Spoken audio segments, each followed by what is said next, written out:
Good morning बच्चों।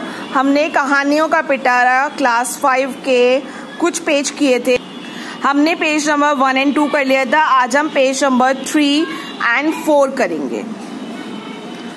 On the day of the event, kites of different shapes, sizes and colors were soaring in the blue sky। अब देखो, हम एक एक word का मतलब देखेंगे। On the day of the event, event किस चीज का था? काइट सेलिब्रेशन डे, पतंगबाजी का दिन था।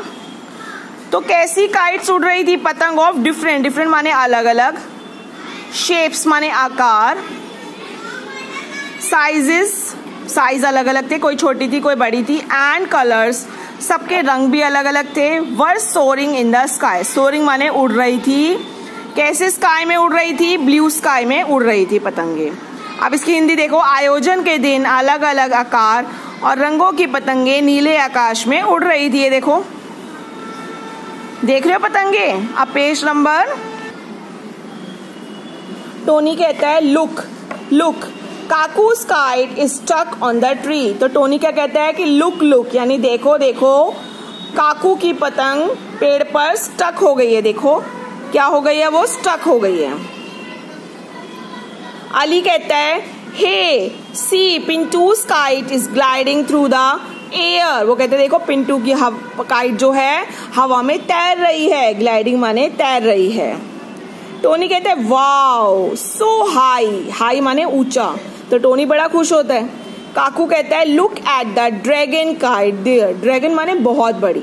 तो उसे बोला देखो एक बहुत बड़ी काइट आकाश में उड़ रही है। टोनी देखो देखो, काकू की पतंग पेड़ में फंस गई है।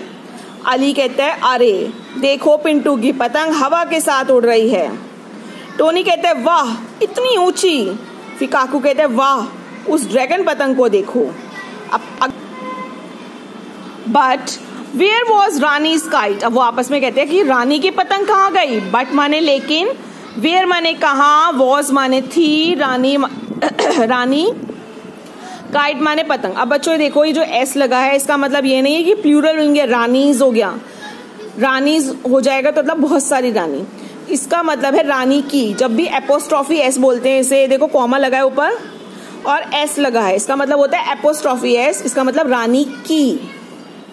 It was still struggling and fluttering to keep up with the others.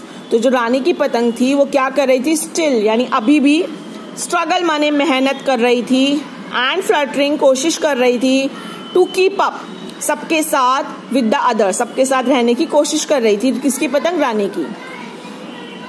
Sonu holding the spool encouraged his sister and shouted. ये देखो यहाँ पे सिस्टर गलत लिखा है, and shouted come on Rani you can do it. तो सोनू ने क्या किया?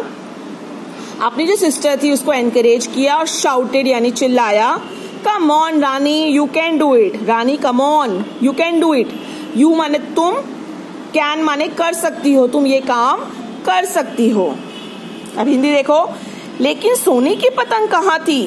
वह अभी भी दूसरों के साथ संघर्ष करते हुए फड़फड़ा रही थी। ये देखो यहाँ पे हम वर्ड आया था ना, स्ट्रगलिंग। स्ट्रगलिंग माने संघर्ष, फ्लटरिंग माने फड़फड़ा रही थी। सोनू चरखी पकड़े हुए अपनी बहन को चिल्लाकर उत्साहित कर रहा था, शाबाश सोनी तुम कर सकती हो। आगे के पेज हम कल करेंगे।